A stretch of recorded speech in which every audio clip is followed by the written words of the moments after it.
सुप्रभात। मैं प्रेम वर्मा। आज मोटिवेट योरसेल्फ में बात करेंगे देश के प्रथम प्रधानमंत्री पंडित जवाहरलाल नेहरू के जन्मदिन, जिसे बाल दिवस के रूप में मनाया जाता है, पर उनके द्वारा उनकी बेटी इंदिरा को लिखे गए पत्रों की बात, जो एक पिता की भूमिका में बेटी को लिखे गए वह पत्र हैं जो सभ्यता की सबसे सुंदर और सरल व्याख्या करते हैं।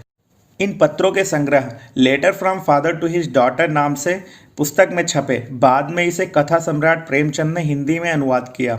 नेहरू ने इंदिरा को पत्रों में लिखा कि वह इतिहास की किताबें तो पढ़ती हैं, मगर उनको अगर उस वक्त के बारे में जानना है जब किताबें नहीं छपती थीं, तो उन्हें संसार रूपी पुस्तक को पढ़ने की आवश्यकता है।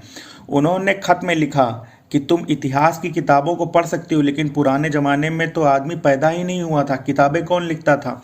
तब हमें उस ज़माने की बातें कैसे मालूम हो? यह तो हो ही नहीं सकता कि हम बैठे बैठे हर एक बात को सोच लें, क्योंकि हम जो चीज़ चाहते हैं सोच लेते हैं और सुंदर परियों की कहानियाँ गढ़ लेते हैं, लेकिन जो कहानी किसी बात को बिना देखे ही गढ़ ली जाए वह ठीक कैसे हो सकती है?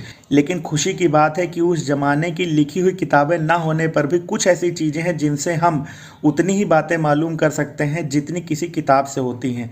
ये पहाड़, ये समुद्र, सितारे, नदियाँ, जंगल, जानवरों की पुरानी हड्डियाँ और इसी तरह की और भी कितनी ही चीज़ें हैं जिनसे हम दुनिया का पूरा हाल पता कर सकते हैं। मगर हाल जानने का असली तरीका यह नहीं है कि हम खुद द्वारा लिखी हुई पुस्तकों को पढ़ लें, बल्कि संसार रूपी पुस्तक को पढ़ें। इसी तरह इस संसार में जाति, जबान, कौमें और ख़ानदान कैसे बने, इसके बारे में भी उन्होंने अपने खत में लिखा है। नेहरू ने हमेशा इंदिरा को बताया कि दुनिया रहस्यों से भरा संसार है, इसलिए हम में से किसी को भी यह नहीं सोचना चाहिए कि हम सब कुछ सीखकर बहुत बुद्धिमान हो गए हैं। सीखने को हमेशा बहुत कुछ बचा रहता है। धन्यवाद।